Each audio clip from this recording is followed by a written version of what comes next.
เอาค่ะพี่น้องขาวขากลมสูงเลยค่ะจุกนึงมาหินเอาค่ะไหน เตียนค่ะจุกนี่ก็เป็นดีมันนะปอกค่ะเวนายาไหนเขาอ๋อมือเนี่ยเขาใช้มือหนึ่งเดขึ้นมาเมกับ10ล็อกหลีนในบันพี่น้องเขาแทงกั้มขนมเหมือนด้านเขาก็ยังมาปืนเผาไปพี่น้องเขาเย้าไหนแหละมือหลิวในเจ้าของล็อกหลีนในเดเฮ็ดบันโปรโมชั่นในค่ะเนาะโปรโมชั่นในป้อซื้อกับใน1ล็อกในเดี๋ยวมัน50 เซนนะครับอ๋อขันล็อกหลีนดีได้นะแต่เอา2 บาท 70ขึ้นเนื้อต่อถึง2 บาท 80 3 บาทซะในมีหลายๆเซนมันก็มีเศร้าดอกเศร้าไปจะไหนครับล็อกตั้งหนำล็อกมันนะ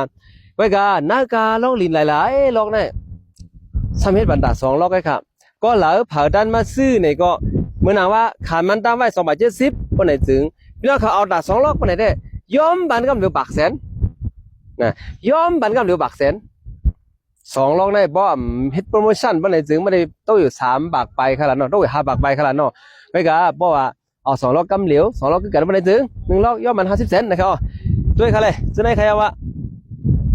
เฮ็ดไหนนะด้วยกับภายในกันเลยนี่คนก้นอันมีดีตาได้เป็นมันหน้าค่ะเนี่ยมันหน้าบ่ค่ะเนาะเฮ็ดไหนครับอ๋อค่ะมีทางไหนกันค่ะเนาะ